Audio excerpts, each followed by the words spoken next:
Good morning. Good morning. Hello. Oh, hello, Brussels. Hello, Southern California. Can everyone hear me okay? Systems check.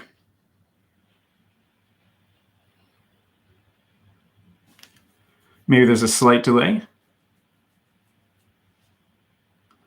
Texas is Mississippi, standing by. Excellent. So first, just while everybody's coming in, it'd be great if you could all tell me where you're coming from. And thank you so much for coming out at what is potentially a weird time where you are.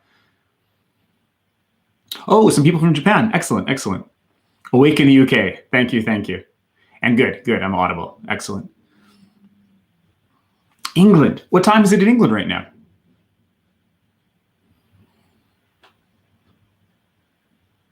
Australia. Wow, it's got to be, well, similar time to Japan there. Singapore. Fantastic. Hey, Tokyo. Nice.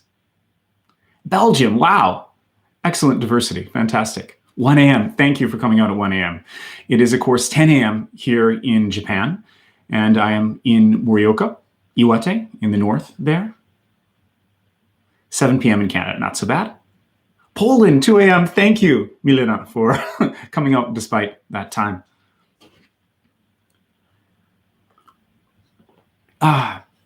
Okay, so first, before I take questions and just chat, I wanted to make a couple of announcements. So you might have noticed that I started doing these shorts, that these little 1-minute videos that YouTube has created, the little phone vertical videos. It's not going to affect what I'm doing. I'm still going to be making the same exact content I've been doing. Well, I mean, of course, I'll be trying to make better and better content, but I mean, I'm still doing the same 10-minute-ish videos that I was always doing. Just in addition to that, I wanted to try out this new feature that YouTube has. I've seen a lot of people doing it. It looks like fun, and I thought it might be interesting to just try putting out, if I can, a couple of those a week in addition to the normal stuff that I'm already doing. So I hope that's, fun. And one thing you may or may not have noticed is that I am wearing a Go North. Okay, I see. I'm wearing a Go North shirt here. And, okay, I just realized I was looking up at the wrong place there. Supposed to be doing this on my camera, but somehow when I hit go live, the camera didn't work, and I'm doing this off of my laptop. Sorry about that. Okay, so now I will look at the camera at the right place. So yeah, I just got these sweatshirts made and t-shirts made right here. And yeah, it's just fun. I have no idea if anybody's interested in this sort of thing, but if you're curious to support the channel through something like that, yeah, please consider that. Yeah, hoodies for the win. Let me see if I can fix this. No. Okay. So yeah, if you are curious about trying one of these cameras, then just look, there's a link in the YouTube channel and also in the description of most of my videos if you want to support the channel by buying a t-shirt. They come in lots of colors, not just the green, but also in, lots of different colors.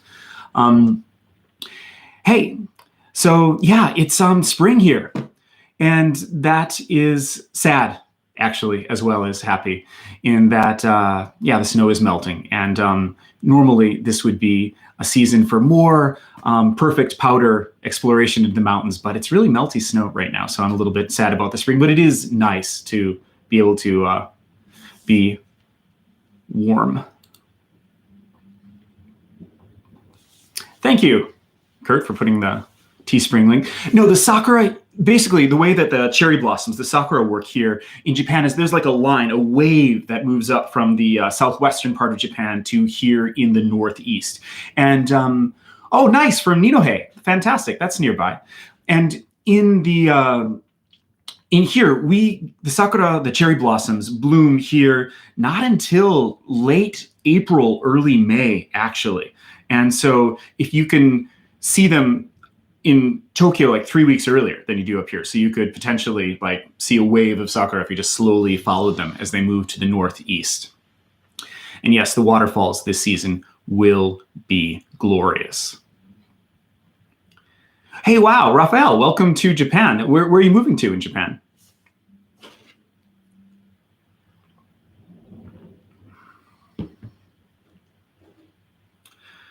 Okay,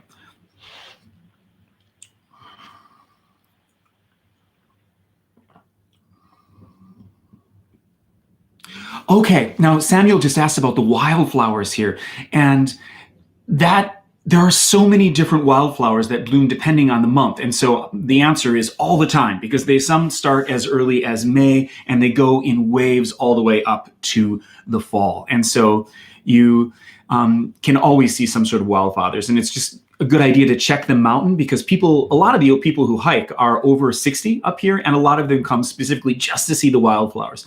To be honest, I've only started liking the wildflowers somewhat recently. Until then, I was much more just excited by the landscape and the hiking itself.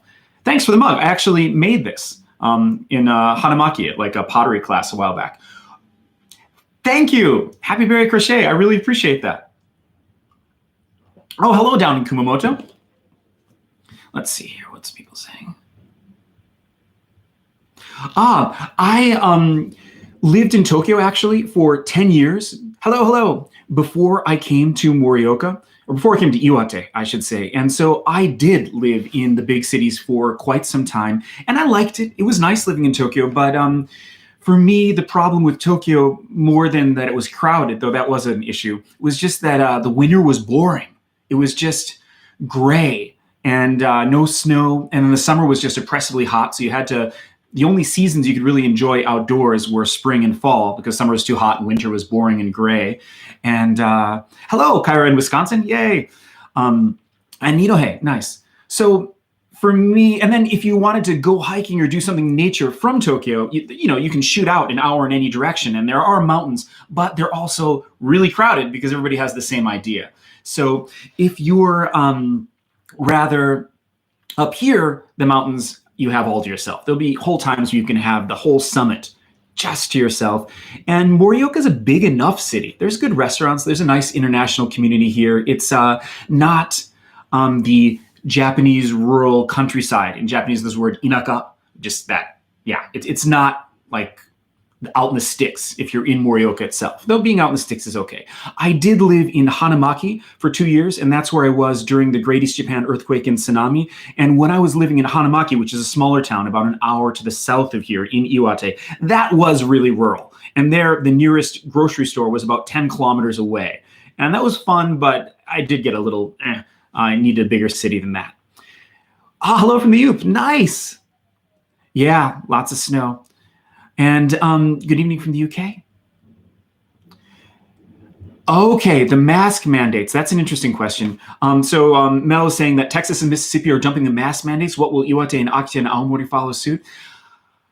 Maybe, but people here are going to be wearing masks anyways. I mean, people were wearing masks in Japan since before COVID. I mean, this is getting to be the season when the cedar trees just like dump pollen on everybody, and more than a third of the Japanese population is allergic to cedar pollen, and so people wear masks just to prevent themselves from seasonal allergies. And so, a good 80% of the population would have masks on in March and April anyway, so I don't think there'll be that much of a difference.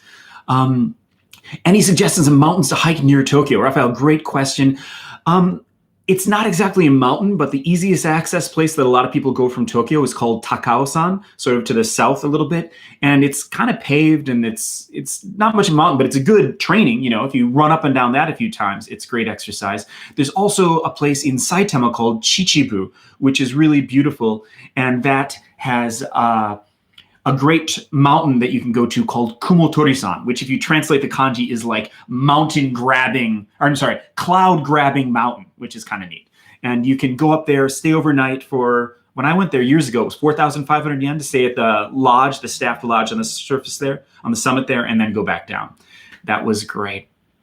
So Kumotori-san in Chichibu, Takao-san, and I'm sure there's more, but I wasn't really hiking when I lived in Tokyo, so I'm not as knowledgeable as I should be. The most beautiful winter mountain in Japan. Well, there's a lot of competition for this. That is a great question. And I personally, that's so hard. There's beautiful mountains to look at from a distance, which there's a billion of them. And then for actual hiking, let's divide it into how easy or difficult it is. For an easy and stunningly gorgeous mountain, I have to say Mount Moriyoshi in Akita. Now, Moriyoshi is really hard to get to. It's like 2.5 hour drive from Morioka. From Akita City, it's about the same. And so you really need to rent a car. There's not much bus access, but the hike is easy. because there is a ski resort there called the Ani Ski Resort.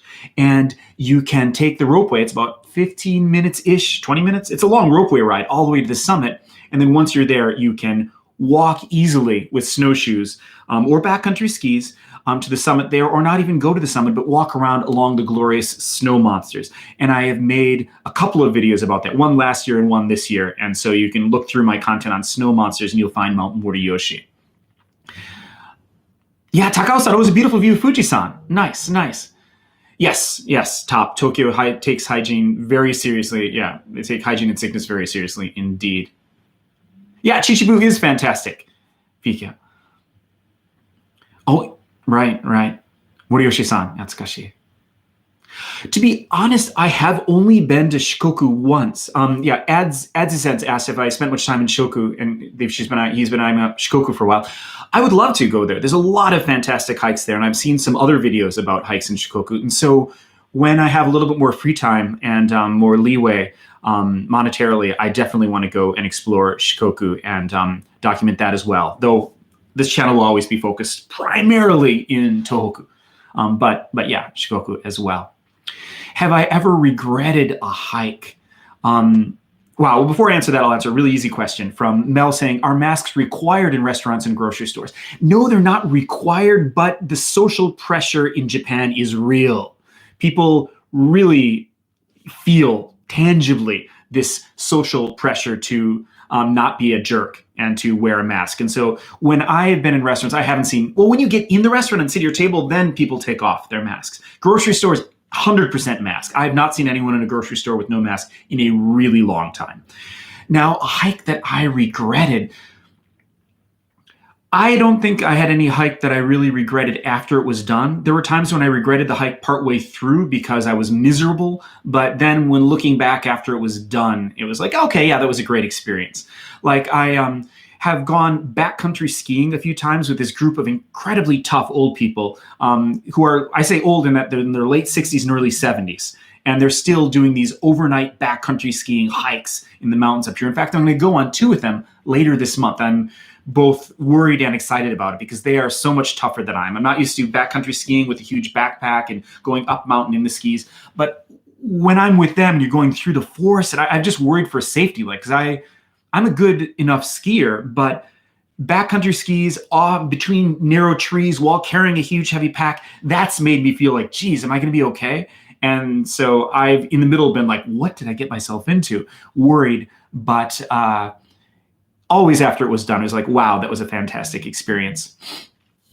I love the video you did along the river with the new stores popping up. Yeah, I love craft beer as well. I'm going to be doing more Morioka City stuff as soon as the vaccine gets a little bit more widespread here. It hasn't even started in my city, but once the pandemic allows it, I really want to also show about Morioka and some of the other cities, do more things about cuisine, food, local artisans, culture, things like that. It's just kind of hard right now when you have to worry about the way that COVID is shaping up.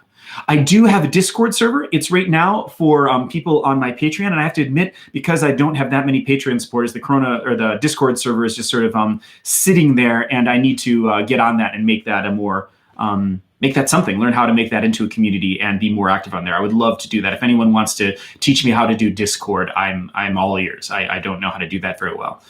And do you have any South hikes in South as a side adventure? I would love to. I really want to visit Yakushima. Yakushima, if you don't know, is this little island, and it's a national park off Kyushu. And it looks, I think it's like Mononoke Hime, the Princess Mononoke, the Miyazaki rather, movie is based there, I want to say, or some of the inspiration is from there at least. And the landscape is just amazing and surreal with these old trees with roots that you can like walk through. And I really do want to visit Yakushima. I would totally do a video there when I get enough time and money to go there. What would I recommend for complete beginners? Around here, there's a lot of hikes for complete beginners. There's several easy hikes. There's a place called Mount Kurokake. I may do a video about that. Mount Himekami is good for beginners. The summit of Hachimantai in the summer season is good for beginners. Oh, do I have a favorite Japanese brewery for beer? Okay, yes, I do. I have many. I love craft beer. I'm trying to drink a little less, but I have always liked Shigakogen because they make some fantastic IPAs, and I can get it usually at the beer festivals. But a new brewery where they actually got someone from Portland, Oregon. They brought over a brewmaster from Portland, Oregon to a place in Miyagi Prefecture on the coast called Kesenuma. It was really devastated in the tsunami.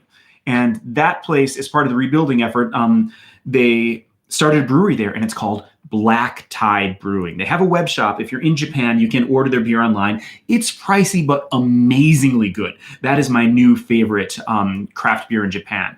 Black Tide from Keisenuma in Miyagi. Let's see. Oh, hey, Pixie Rage, congratulations. I'm sorry to hear that it ached for 4 days, but glad to hear that you got the vaccine.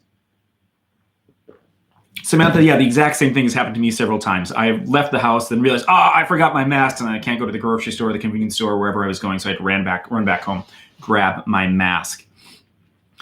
I don't know that some sweet old Oba-chan, Samantha, would tell you off for not wearing a mask, but you'd get dirty looks probably, yeah. Jackie, that's an interesting question. No, I do not invest in the Japanese stock market.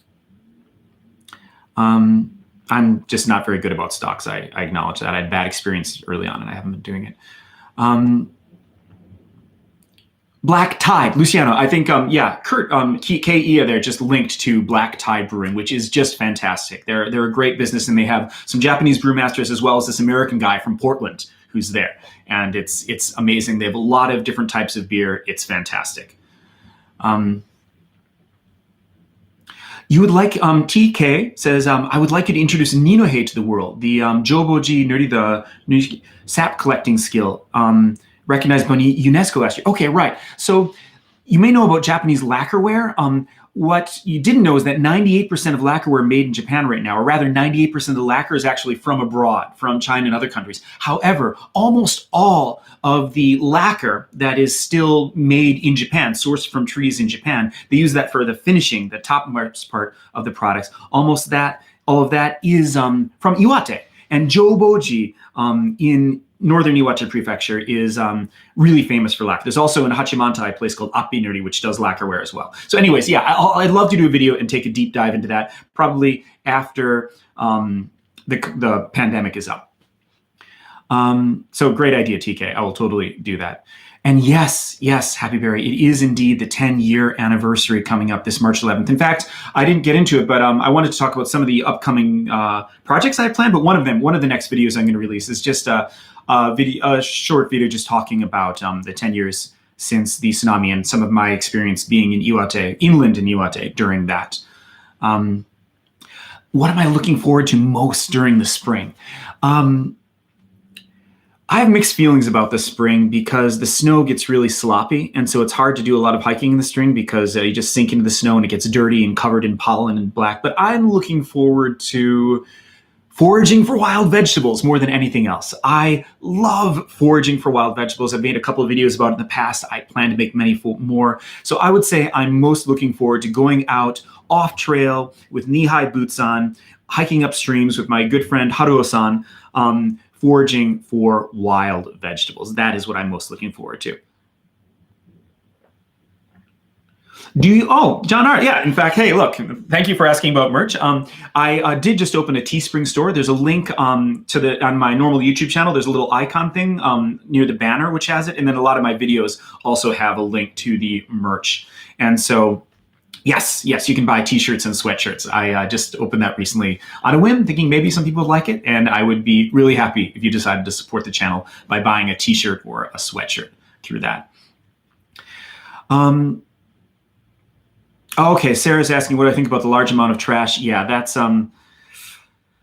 no, of course that's terrible. Up here, you don't see trash on the trails up here. Mount Fuji has become like a tourist destination, and so I imagine people treat it differently, but the trails here are pristine. I nearly never see trash along the trails up here. Oh, hey, glad you like this color, Luciana. I wasn't sure if it was too green, but yeah, I like the sweatshirt. So Miss Jocelyn's asking about hiking guide certification. Well, first of all, there's in Japan, you don't legally need any because there's no nationally certified thing. So you can just do it. However, I've talked to some people who do adventure travel guiding in other parts of Japan, in Niigata and in Gunma. And I've become friends with these guys from New Zealand who are just amazing, rugged, tough, experts at everything. They've done like heli-skiing and every sort of adventure thing you can imagine. And they run some certifications and tours, of course, in other parts of Japan. And so in early April, I'm going to go down to Minakami and spend a 5-day intensive doing wilderness survival first aid certification. It's like, I forget the name, the acronym for the group, but it's an international, widely recognized certification. And so I'll feel a lot more confident taking groups on a professional basis into the trails once I have the wilderness first aid certification and have dealt with all the different things in that 5 days they're going to throw us through. I believe someone's going to actually like leap into an icy river so we can deal with hypothermia and things like that. Yeah, so I'm really looking forward to that.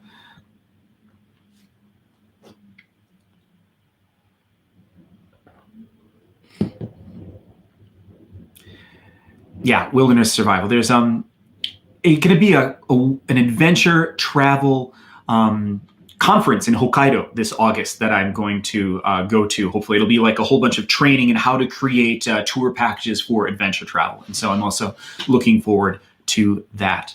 Hello from Australia. I moved back recently after spending almost 2 years in Japan on a working holiday. Yeah. It must be nice to be back home, but also a little bit sad too. Oh, thank you. For A4. I love your videos. Thank you. Do more live streams. Okay. Well, yeah, I'm slowly, hopefully I'll get used to this. I had some technical glitches here. To be honest, when I set this up, I have a camera right above my laptop, so I was going to have a slightly higher quality image. And then when I hit live, it's suddenly doing it directly from my laptop. So there's a lot of hiccups, but thank you for bearing with me. Hopefully my third try at live streaming after this will be a little bit smoother. Am I going to film the wilderness training? Probably not. I would love to, but I think I'll be so busy just struggling to learn everything. And they're going to really put us through the ringer, I think. And so I don't think I'll be able to film it. I think I'll be just doing my best to learn everything. The mountains near me have fossils. You have cool stuff like that, Nate? Yeah, there's a lot of volcanic rocks, and there are fossils. And I haven't found many, but yes, there are. There's a lot of unique rocks in like Mount Hyachine, the second highest mountain in Iwate, is significantly older than everything around it, and it has a lot of fossils that came all the way up from the ocean because it came up on a different plate. And I'm still sort of a novice when it comes to that sort of thing. But if I can get an expert to come with me on a hiking post-COVID, I would love to do interviews and like feature some Japanese person who is an expert on that sort of thing. Hello to Vancouver. Oh, Luciano, I think this particular color is only for the hoodie. Maybe the t-shirt and the hoodie are different colors because he's mentioning the teal color. Liz saying limestone. There are a lot of limestone caves here. In fact, one of the most popular tourist attractions, which maybe I'll film, though it's kind of hard to film, is the Ryusendo Cave in Iwaizumi, a little bit farther north in Iwate. That is one of the largest limestone caves in Japan. It's one of the top 3. It's also got, I believe, the deepest cave lake in there. They call it the Dragon Blue. And it is really a fun, nice cave, but it's also not like a caving experience. I mean, it's a tourist attraction. They've got like metal stairs, and it's well built. It's completely safe, and it's not adventurous, though it is beautiful and fun and worth going. There's another cave near Kamaishi called Rokkando, which is a little more adventurous. You have to wear a helmet, and then it's pretty narrow at some points. Then there's a waterfall in the backs, and that was really cool as well. Is there special things you have to put on when hiking on a volcano? The volcanoes up here aren't particularly active. I don't think there are necessarily, but in general for hiking, one thing that you wouldn't think of that I recently realized maybe a year ago-ish is that you put a lot of emphasis on shoes and boots like you should, but not equally important, but also incredibly important are your socks. I used to just wear normal socks with boots, and yeah, it's not great. So I now, I even have them right here in case you're curious.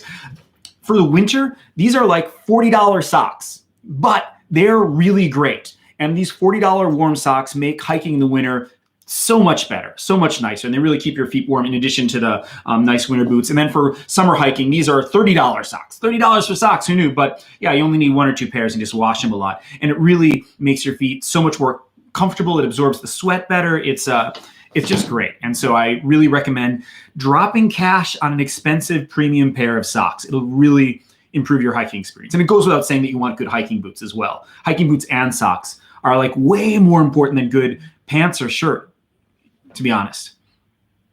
Are switchbacks common or most trails go straight up mountains, Miss Jocelyn asks. Both, really. I mean, there's different trails. There are several trails which are like switchbacks for a long way, but then there are other trails which sort of really go up the side of the mountain and don't have that many switchbacks. So both, really. Lily asks, have you tried spelunking? And I have not tried spelunking. I mean, I've gone in caves, but I've never done real spelunking. I think I'd be terrified, to be honest. Maybe I could be convinced. I'd love to. I love the idea of it, but the actual real spelunking would be terrifying, I think. Have I ever been to any of the U.S. military bases up there? You grew up in, Sagamihara in Zama. Nice. The closest military base up here is a base in Aomori called Misawa, and that is primarily an Air Force base. I think it's watching North Korea or something, but they, of course, had people from all branches of the military there. And it opens up once a year for these airplane shows. And I did go there once to see just what was going on up there. And they have all these food like booths. They have like a Taco Bell there. And not that I'm crazy about Taco Bell, but when you've been in Japan for a long time, it's neat to just see like Pizza Hut and stuff that you haven't seen forever. And they had an air show with these really cool planes, doing all this wild stuff. And it's neat just to be there and see, wow, there's Americans everywhere, even while you're in the middle of Aomori, So, and there's a lot of great people from that base up there. I've met some really nice people who on the trails who come hiking around here as well. Right. I asked for socks for Christmas. Mm-hmm. John R. asked, does geocaching exist in Japan? GPS treasure caches? I think so, but I've never tried it. I may Google that because that'd be fun. I assume it does exist, but probably nowhere near as widespread as in the West. And Sarah Wren, I agree, caves are indeed scary. Wincat, hello from Uruguay. Wow, hello. Okay, Pixie Rage is saying a tip I was given was to wear 2 pairs of socks if you don't have decent thick ones, and that's a game changer. I've never tried wearing 2 pairs of socks. I've been told that it's not ideal, but I don't know. If it works for you, it works. That's great. I personally just, drop the money on good socks and wear them. Kansai, I haven't done much hiking in Kansai, Mr. CD. And Pikio is saying Oirase Gorge in the summer is nice. And so, there's so many great places. I did do a video on the Oirase Gorge just north of Toariko in Aomori last year in the summer. Or maybe that was a year and a half ago almost. That was one of the first videos I did, and that is another glorious place to go. I'll have to make another video, but it's a 14-kilometer stretch of river that goes from Lake Tawada and then into the ocean, and it is just the stunningly beautiful river with rocks and cliffs, and it's amazing.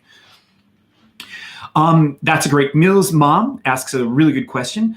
Best city to stay in Iwate Prefecture for touristing around the area, and well, I have to say Morioka, of course, right? But in all seriousness, Morioka is a good option because if you're traveling from outside of Japan or even in Japan these days, there is now a Japan Rail Pass where you can get unlimited riding for like a certain number of days, depending on which Rail Pass you buy. And so if you're a tourist, you probably have unlimited access to the bullet trains, the Shinkansen.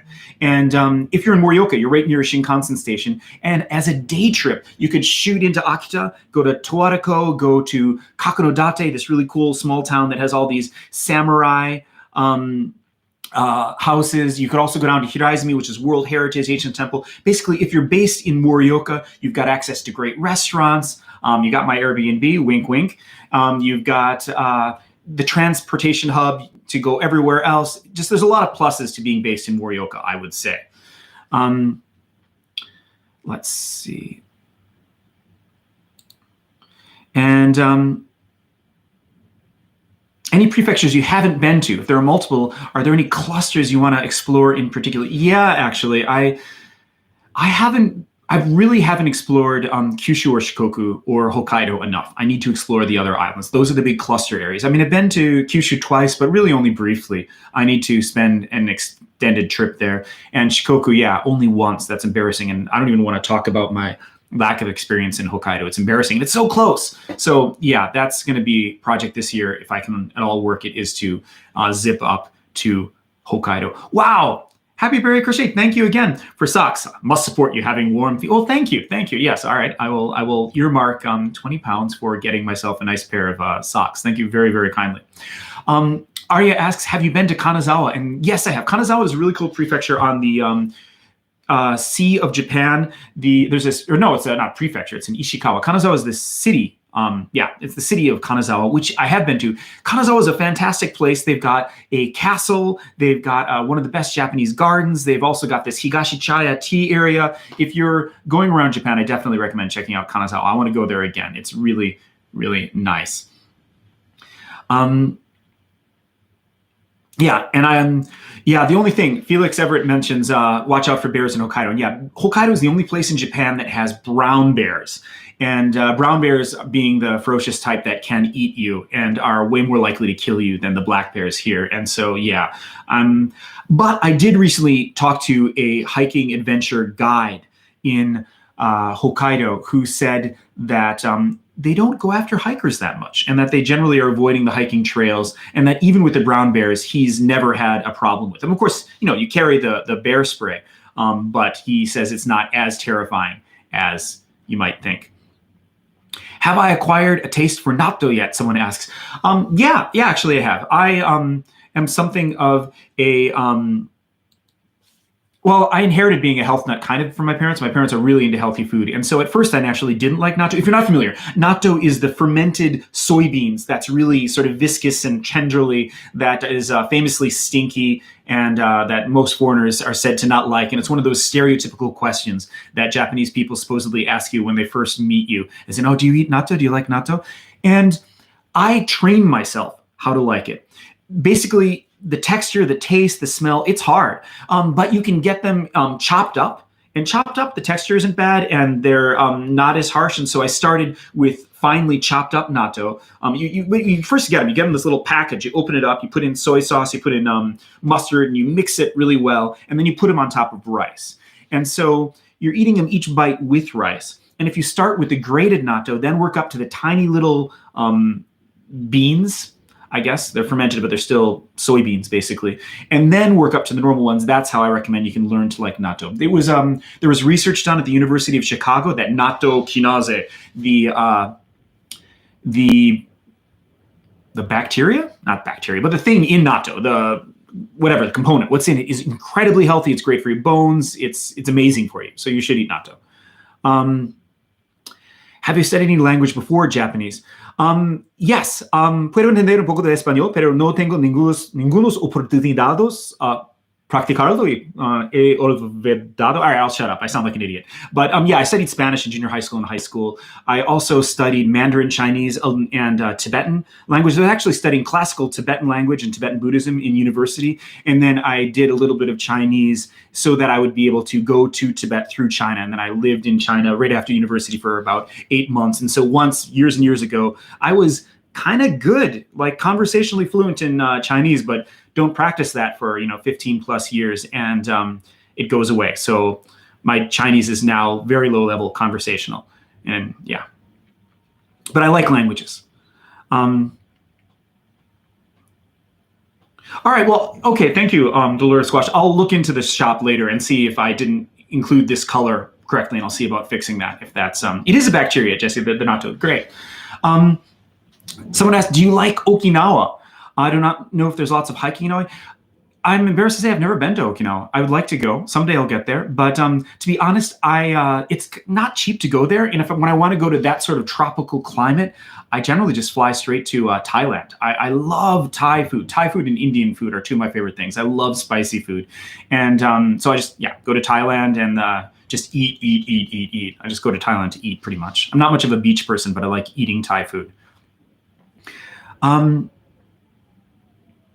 Okay. So Show us the neat things you pick up. Yeah. The skull. There was a skull in my last one. So Sarah, I have what do I have in the background here? Well, I guess you can't see because the other camera you could kind of see what was in the background a little better. But I have like I have a little bone-made blade today. This is something that one of my Airbnb guests actually gave me. It's I believe it was an Inuit or some similar indigenous people's chopping knife, and the hilt is bone.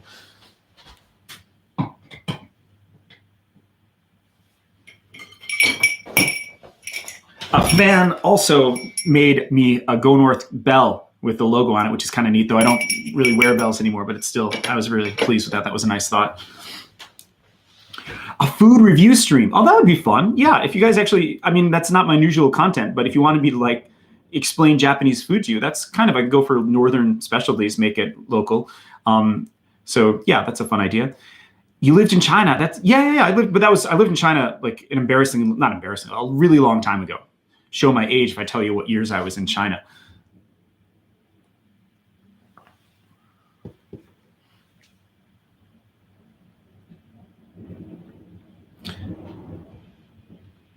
It's a fun little bell. I was impressed by this. Oh wow, thank you, S70 driver.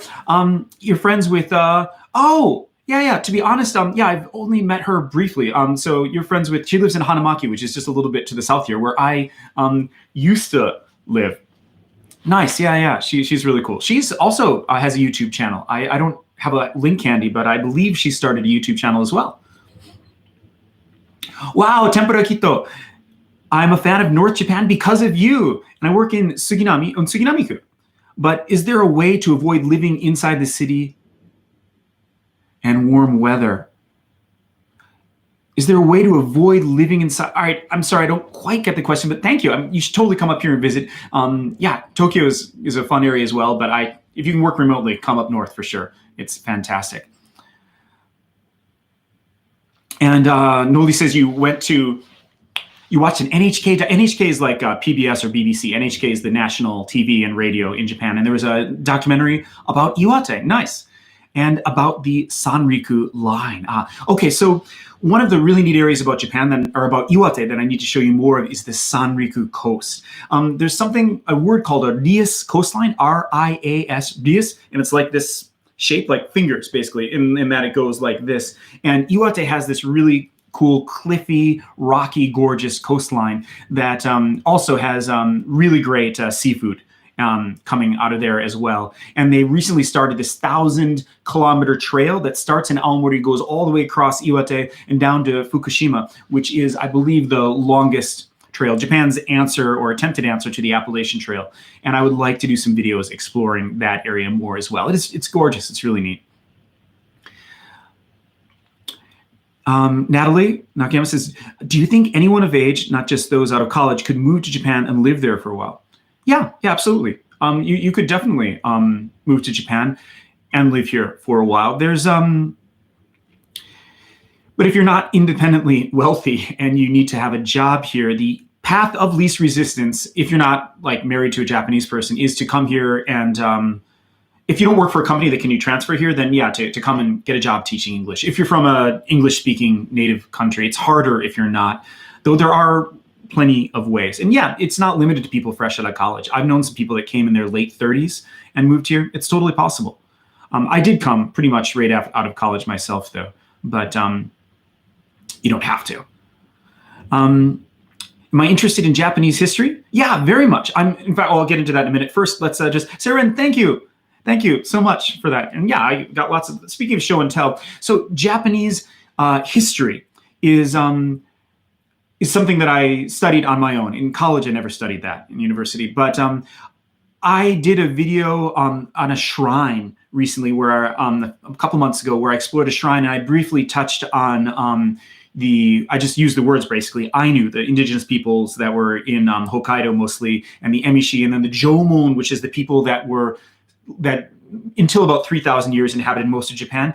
And just based on like 3 sentences I said in there, I got kind of corrected on it. And people said a few different things to me about, oh no, actually the Ainu weren't there from long ago. They just came a few hundred years ago from Russia. And so I did all this research and there's all these competing theories. And I really want to be able to obviously speak accurately. And I was just speaking based on little articles I'd read and what I've been told by Japanese people. But I want to become more of proficient in what the going theories are because I find it just fascinating. So I bought like straight up Japanese history books because there is no real consensus or in English, there's no real detailed information on English on the Emishi peoples here. And so if I want to get the details about what that civilization was like, because they occupied this area and they were completely assimilated, completely wiped out. We don't even know anything about their language. So I want to read in original source so that I can talk about this. And then when people challenge me on it, I can be, yeah, okay, great. What you're saying is excellent. That's true. Some people think that. But what I'm saying also has the basis in X, X, X, Y. And so people don't think I'm just talking out of my nose. You can find Ainu Cultural Preservation Museum. Yeah, I heard there's a really fantastic Ainu museum in Hokkaido that I do want to visit. And the thing about the Ainu is that I heard I had been told by some people that they come from Jomon directly, but then other people are saying, no, they're not a direct extension of what the Jomon became the Ainu. It's more like they came from Russia, and it's possible that it was both. But anyways, I'm going to study that more. I'll talk to you about it later. Sophie, thank you. Well, I would love to visit Japan someday. Thank you for inspiring me to get outside where I live. Well, thank you so much. I really appreciate that. And that's, mission accomplished. My goal with this channel is always be to, get people to come over here. I mean, I guess primarily to promote these areas of Japan that are not anywhere near as well visited or known as they should. But also just if you can discover the beauty and glory right around you, that's equally good.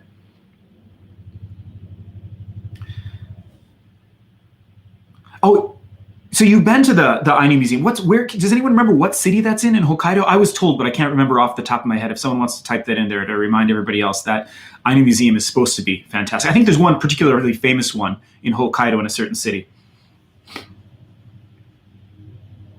Oh, and then someone asked, Orange Zen, what gave the idea to do the Tales of TONO? Well, to be honest, I've been working during this last fiscal year, so it's coming to a close. But I've been working with a project called, that in fact, I came up with the name, yay for me, for coming up with the name, Iwate, The Last Frontier. And that we're promoting Tono and Kamaishi and Hachimantai and trying to create ways to, create tourist packages and bring more people on guided tours here.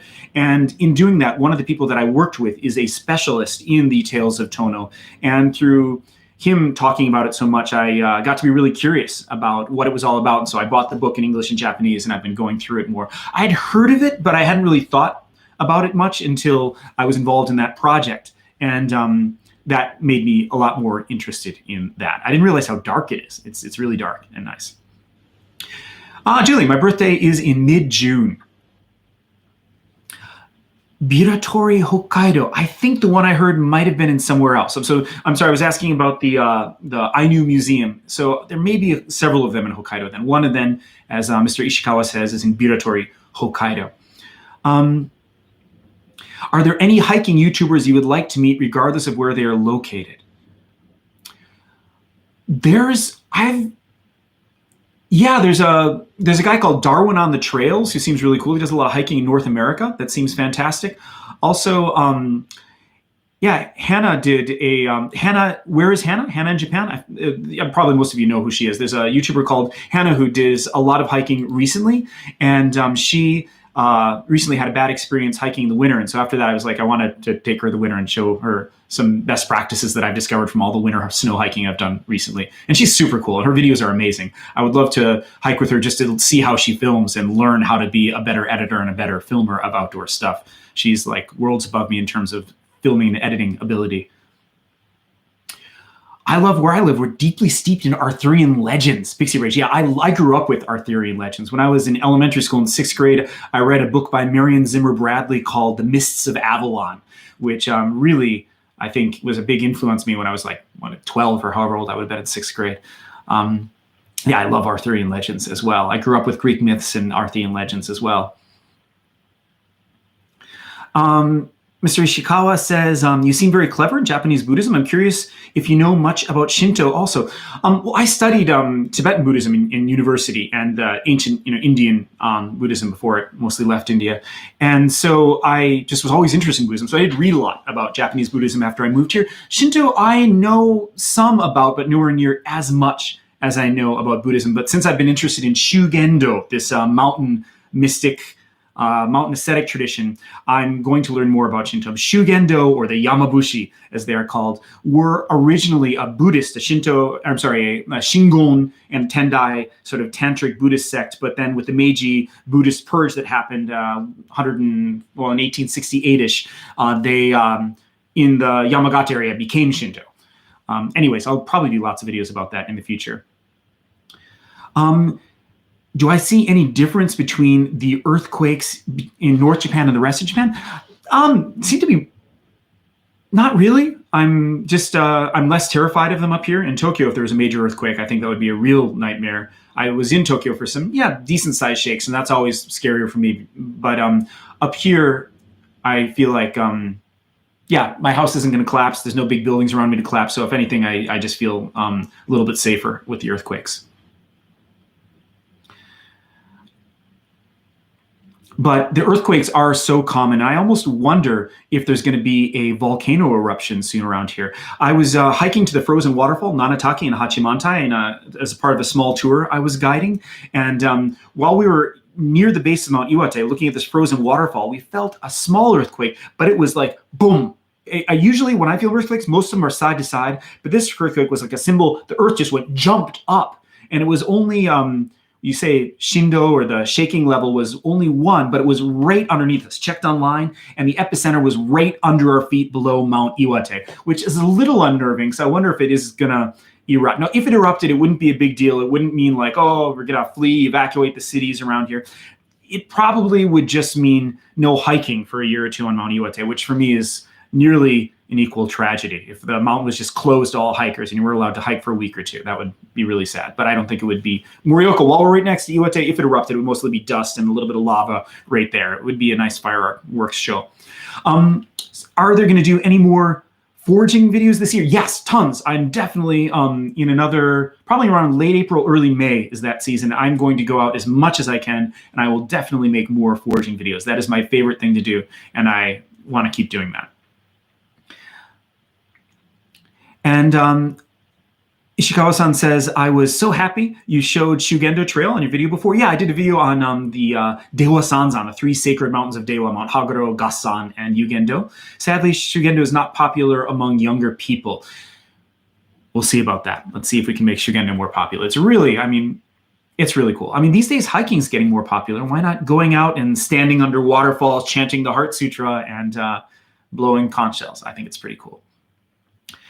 Are the types of faults, Semper Diem says, are there any types of faults different there versus south? It's Los Angeles. I can feel the difference based on the type of fault. I don't know, to be honest. I should look into that. I mean, there's faults all over Japan. And the entire Japanese archipelago is so full of faults and so full of earthquakes that good question. Sorry, I'm not quite sure. Mizuno-san's asking, are you interested in Japanese geology? Well, kind of. Not like it's not an intense passion. I'm curious about it, but it's not something that I've done a lot of reading or studying about. I do love looking at the volcanic rocks. I think they're very nice. Have you ever seen volcanic activity when hiking? Otterin asked. And yes, definitely. So the most obvious dramatic thing I've seen when hiking is when I was down in Kyushu in Mount Aso, which is a huge volcano. In fact, the largest caldera and the largest active volcano, and it's just constantly spewing volcanic gases and sulfuric gases, and it's just huge. They close off huge parts of it regularly. Also, around here, Akita Komogatake, just a little to the west, I've done multiple videos hiking Akita Komogatake. It's gorgeous.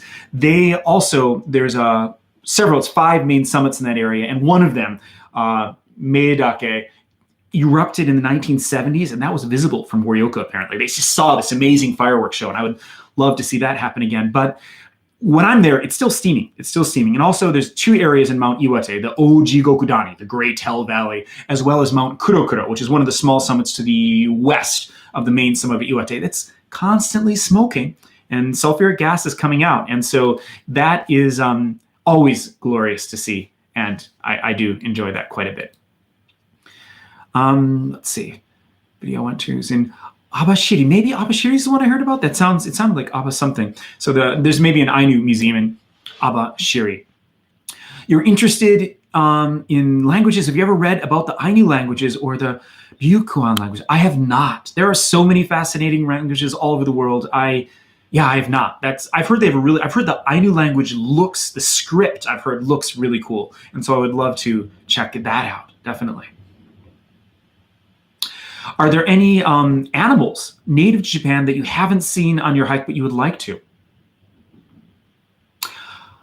I've seen a lot of Japanese wild sero, which are gorgeous. I've seen a lot of the Tsukinowa Guma, the black bear with the crescent moon white thing there. I've seen, I guess, rabbits. I've never seen a wild Japanese rabbit, but I'm not that excited by them because where I grew up in Midwest of the United States, you look out your window and you count how many rabbits you can see. But the Japanese rabbits look different. They change their color with the season, which I always think is really fascinating. I have seen foxes hiking as well, which I love, and I'd love to see more foxes. These live streams, Raphael, yes, are they available to watch once they're finished? And yes, they are.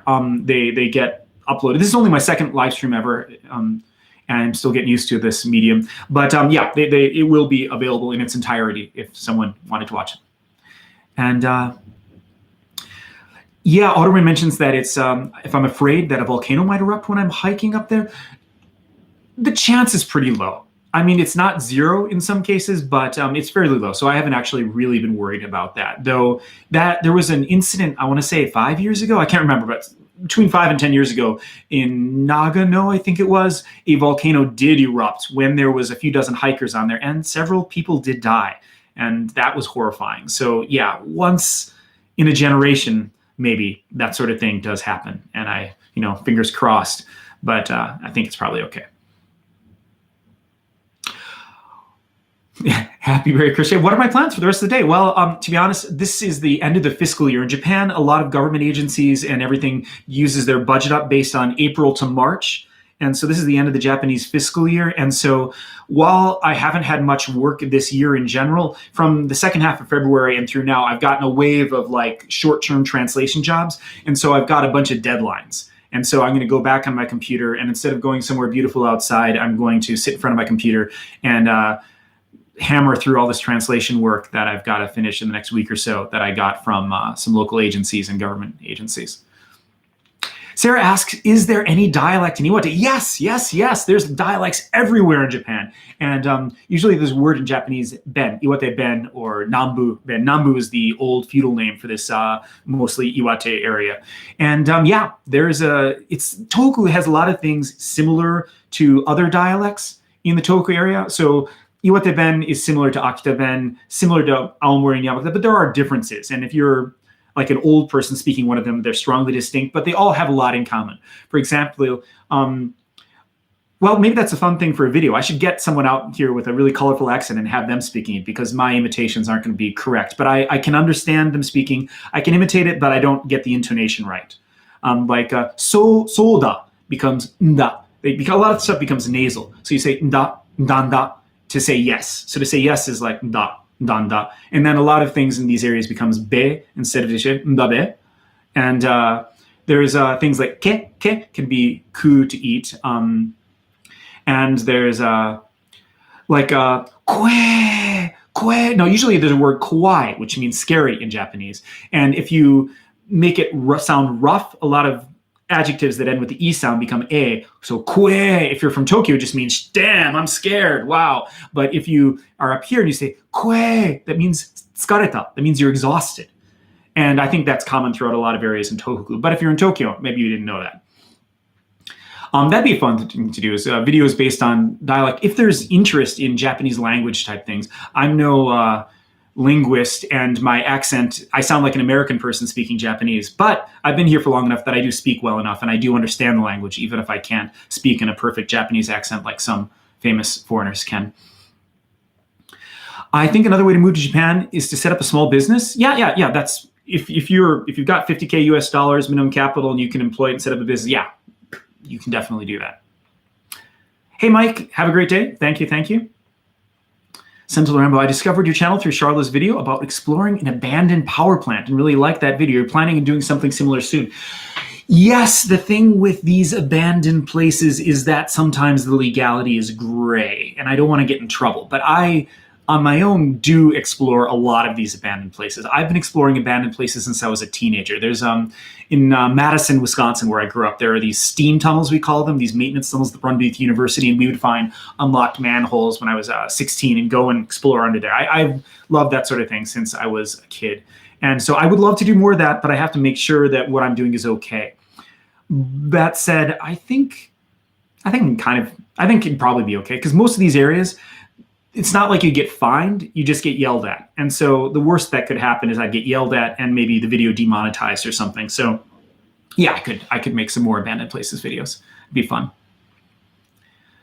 Are there any misunderstandings due to not understanding the dialect? Auto Renex.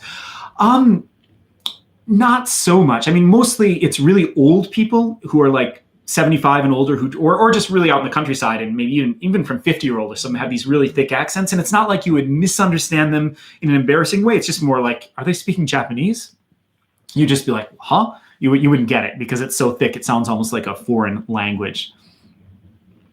So I see all the being friends. Urbex is definitely an iffy area of exploration. Check out the Proper People channel for lots of. All right, yeah, I'll check that out. Thanks. Lily is trying to learn the different Japanese writing systems. Yeah. It's just, you just got to memorize it. I mean, there's no real shortcuts. When I started learning Japanese, there was no smartphones or anything. I just made lots and lots of flashcards. Just memorized it. Just brute forced it, and you can do it. Rainstorm Travel, thank you. Thanks for all the photos, videos, and stories. Thank you so much. I really appreciate that. From Chris to you, from Chris to Charlotte, from Chris to Norman, Charlotte, and all the others. Amazing. Yeah, so Chris is the fountainhead of all of this. And Chris Broad is fantastic. He's fun, smart, witty, and he's a great guy and super hardworking. I have nothing but respect for Chris Broad. I actually just saw him a couple weeks ago. It's only seen maybe once a month because he is busy as hell. But he's really a nice guy. Did you ever play the Gaijin card to get out of trouble? I have played the Gaijin card to get out of, well, you know what? I'm going to not answer. I'm going to plead the fifth on that, but I don't do that. All right, I will say it. I plead the Gaijin card to get out of some NHK in the past. I'm not going to mention if I'm paying NHK right now, but I've used that to get out of paying NHK in the past. Maybe I'm paying NHK now. Maybe I'm not. Never mind. Let's not talk about that. Felix Everett, thank you. Was there a defining moment where you finally considered yourself fluent in Japanese? Have you ever dreamed in Japanese? Love your reads. Thank you. And yeah, that's a good question. To be honest, there's these Japanese language proficiency tests, right? So I passed the N1 or the EQ, it was called back then, in 2004. So in 2004, I passed the highest level of the test. And so it was a really long time ago when I think for me, it was sitting on a train or being in an elevator and just realizing that I understood everything that people were saying around me. That really sort of hit home, because when you first moved to Japan, and I didn't study Japanese at all before I arrived. I mean, I knew like konnichiwa and arigato, I knew like nothing. And so from it just being a wall of what the hell is going on to actually, whoa, I get it. That was maybe, but I don't know if that was a defining moment or it's like a gradual like period or something. Akita Ben sounds to me like people are drunk. Yeah, that's great. Are all summer festivals canceled this year up north? Asks Jersey Traveler. I don't know yet. I haven't heard yet. Last year we got the notification they were canceled pretty early. I haven't heard yet. I will definitely let you know on Twitter and through the community channel, because I will do festival videos if they actually happen, but I'm not sure yet. I have not heard if they're still going to be going on. Yeah, Tetsuya-san, the infamous NHK Man. Yeah, to give you a little background to the weird, obscure thing I said about the Gaijin card. Basically, in Japan, public television, NHK, it's supported by taxes. You're supposed to pay, but they don't put it in your taxes like normal tax. They rather send random suspicious people to ring your doorbell, and they got a little name tag, and they ring your doorbell and ask you to sign up for a payment plan. And it's just... it's weird. It's just weird to have random people coming to your door and asking for money. And to be honest, I don't watch any Japanese TV, but yeah, okay, that's what NHK is. Never mind. I did speak Spanish to the NHK Man, actually. That's how I got out of it. And I think I might have gone from Spanish to like a rough approximation of German. Ich kann nicht. Ich kann Deutsch nicht sprechen. Mein Deutsch ist schlecht. I don't know. What made you think it's a great idea to come to Japan without any knowledge of Japanese language? I figured I could just learn it. I came to learn the language, and I had been in China until right before then, and so I didn't have time to study. I wanted to go right then, and so I just figured I could show up and learn it, and it worked out. Have you ever experienced someone talking about you in Japanese thinking, oh, tons, yeah, all the time? Yeah, it is awkward. It is definitely awkward. There's a lot of cases where you hear people talking about you in Japanese, thinking you won't understand. Not so much up here. That happened to me more in Tokyo, just because more crowded places. But yeah, in an elevator, once in a while it happens. I generally just sort of look at them. I don't know. I mean, it's usually nothing horribly mean. They're just like, oh, there's a foreigner. Did you see the foreigner? His nose is so big. It's like, yeah, thanks. Sean Lipinski is asking, what do you think of the Olympics continuing? I don't think they should hold the Olympics. That's just my opinion. I think it's a bad idea. It just seems like a bad idea to hold the Olympics with the whole pandemic. That's my opinion. Not like I'm some sort of public health expert or anything, but yeah, it doesn't seem like a great idea. Tried to pull the Gaijin card for NHK, but then they brought in someone who could speak English with a tablet. Yeah. That's right. That's why I went with Spanish, not English, because he came at me with like English documentation. Yeah. Oh, hey, Charla. Hey, welcome. Thanks for coming out to the live stream. Yeah. Merch. Yeah, the nose moment. So, yeah, let's see. So, it's 11 o'clock already. Okay, well, I'm going to stick around for another 10 or 15 minutes, and then I got to go. I've got to get back to translating. So about 10, 15 more minutes. Sven Uphoff, thank you so much. Have you ever been to the Aomori Nebuta Festival? Yes, I have. So if you're not familiar with what he's talking about, in Aomori, in both Aomori City and Hirosaki City, they have these crazy illuminated lantern festivals that are just amazing. They usually do the shapes of like samurai warriors or monsters, and they're on these floats which they pull around through the city at night, and it's just spectacular.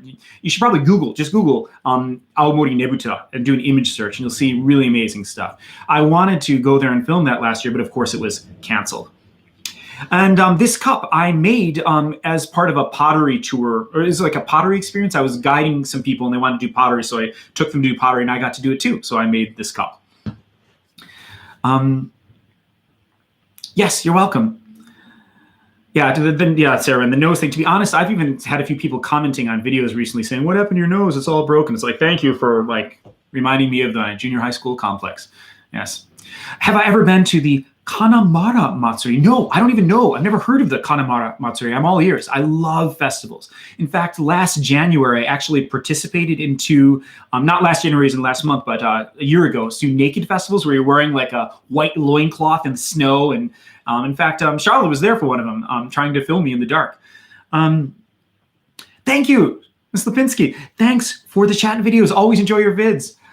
Get some socks. Yeah, thank you. I will. Oh, hey, Chris is here. Why is Abroad in Japan your favorite channel? Well, I would not be here were it not for Chris. And thanks for coming out, Chris. That's fantastic. Hey, because obviously I wouldn't be doing YouTube if Chris hadn't come and stayed at my Airbnb and said, hey, you should do YouTube. And so, yeah, he's the whole reason that this all started. And the first and one of the few J-vloggers that I watch. And now the room goes wild in awe that Chris is here. Yay. So Kamakura Matsuri toka. Yeah, so Kamakura in Japanese usually is like a snow house. And there's a place called Koiwai Farm right to the west of Morioka that has this really cool thing in the winter where you can eat grilled lamb, something that Chris also loves, that while you're in one of these igloo snow houses and drink in there. Do you ever miss US-style state fairs? Yeah, I had a lot of fun at the state fairs, the county fair and the state fair in Wisconsin. But I don't have time to really think about that, but I do love them. And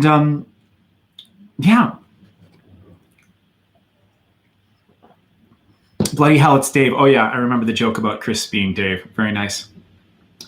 Yeah, if anybody is friends with Hannah, tell her I'd love to take her hiking. I actually met Hannah really briefly once in Akita, but I'd love to go hiking with her sometime too. Oh, okay. So Chris did a number of videos about the lamb bucket in Tono, the Genghis Khan or the Genghis Khan there. And I recently learned the history of it. Does anyone know what that lamb bucket, why is the lamb bucket Genghis Khan and why is that a thing in Tono? I didn't see him say that in his video. I wonder if anyone knows. The reason is the same reason that jajamen is a thing in Morioka. A guy from Tono during the World War II era was living in Manchuria, China. And in that area of China, there was like through that sort of Xinjiang Uyghur influence and Manchurian influence, he was eating grilled lamb there. And I believe he just called it that. And he brought it back to Tono when he came back post-war and just called it that and started the tradition. So it's based on a guy, just some guy who went there, loved it there, started a restaurant here, and now it's in the vocabulary. Lily, thank you. Thank you, Quinlan, for sharing the beauty of North Japan with us. I'm always inspired by your work. Thank you so much. I really appreciate it.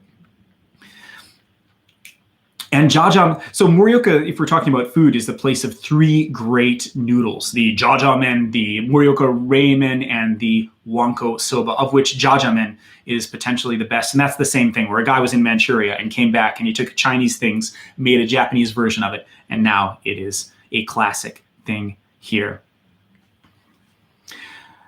All right, well, in the last couple minutes, any other questions for the next 5 minutes before I have to get back to translating? For the next few videos, I've got a few more winter things. Then I'm going to hopefully be able to do some more things on the summer, also foraging for wild vegetables, cooking, and I want to introduce some of the local cast iron artisanal work here as well. Yes, Sarah Wren, all the cool kids are indeed here. Will we see a video about Ainu in the future? Yeah, I'd love to, but I need to get myself up to Hokkaido and study on that. So not in the near future, most likely, but sometime. It'll probably more be like the Emishi, the indigenous peoples that were around here in the shorter term. The next video, Chongkwarn, is going to be the about the 10th anniversary of the earthquake and tsunami. Rami, thank you so much. What is your all-time favorite Japanese food? There's a lot of competition for this, but if I had to name one thing, it would definitely be some wild Japanese vegetables. There's a wild Japanese vegetable called koshiabura, which is, you can usually eat it as tempura, but you can also grill it wrapped in thinly sliced meat, and it is just so aromatic. It's just amazing. And you only can eat it in the spring, so that makes it even more special. That probably wins it, though there's a lot of these wild vegetables that I love more than anything else. Make a video about wakanai. Yeah, before Chris finishes. No, that's not, I can't. Someday I'll get up there. What are you looking forward to this spring? Yeah, I'm mostly looking forward to foraging for wild vegetables and to getting up to see, Mount Iwate again without snow. I'm actually almost getting bored of just the snowy mountains. I want to see some color again. Ramen or gyoza? Gyoza. To be honest, I used to like ramen more when I was young, but as I get older, and I'm very old and increpid, as you can obviously see, I crave ramen less than when I was younger, whereas gyoza are always great. I mean, beer and gyoza are just, I could eat those. I can eat probably 50 gyoza in one sitting. It's really a problem. I need help. Oh, yeah. Yeah, Happy Berry, absolutely. If you could ever come up here or go hiking near you, that'd be fantastic. I would love that. I look forward to nice mushroom foraging. Jersey Traveler Travel. Yeah, that'll be most likely in the fall for most of the mushrooms, but that'll be a lot of fun. I can't wait for that as well. How do you handle the trails when the trails get muddy? Grenda asks. Yeah, the trails are going to be really muddy in the spring. That's the part of spring hiking I don't look forward to because all the melting snow makes the trails a river for part of it. And you wear waterproof boots, you put on gaiters, these things that hook around to your ankles, and you just... Well, one fun thing that you can kind of do, because a lot of the trails are like this, is you can, for parts of them, it makes it about 3 times as hard, but leaping from side to side of the trail, so you dance up or down the trail, it kind of treat the trail like Super Mario. So you're just leaping from rock to rock or from trail edge to trail edge. It's goofy fun to do it that way. That's how I handle the mud. What type of veggies are you expecting to find the next foraging season? I could do a whole live stream just about my favorite wild vegetables. Great question, Raphael. The earliest ones that come up are called fukinoto, which I believe are butter burr in English. I don't know a lot of the names in English for this. And they come up like this, and you can make tempura or smash them into what's called bake miso. Also, kogumi, which are fiddleheads, are one of the earlier ones that come up. I look forward to both of those. How about a gyoza eating challenge with Chris? I'll take him any day of the week. Yeah, absolutely. It's like hiking in the tropics. It takes 3 times longer after strong. Yeah, definitely. Hopscotch trail hiking, indeed. Felix says, keep up the good work as always. Your videos have been a great step back over the year. Yeah. Thank you. I'm so glad that it's inspired you to go hiking. It's so much fun to just get out into the wilderness.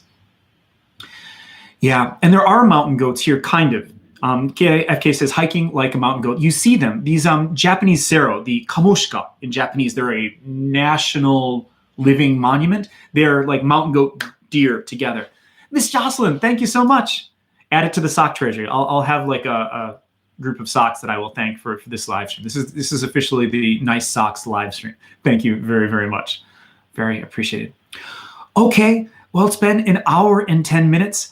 I hear work calling at me, and so I think I better get back to it. Thank you so much, everybody, for coming out. This has been so much fun, as always. And if you guys want, I'll do more live streams. When I get more time, maybe I can tick it up to twice a month instead of once a month. And yeah, thank you so much again for coming. Oh, all right, I'll take one more question. I wanted to thank you for your advice on Osa Onsen and for taking the time to check if it was tattoo. Okay, yes. I will hopefully in the future do a video all about tattoos and onsen-friendly tattoos. It's harder because I don't have tattoos, but I'll drag some of the tattoos with me if I can.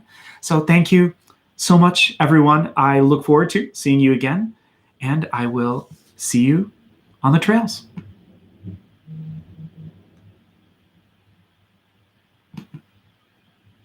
If I can get this to... I'm really trying to end the stream. It's not ending.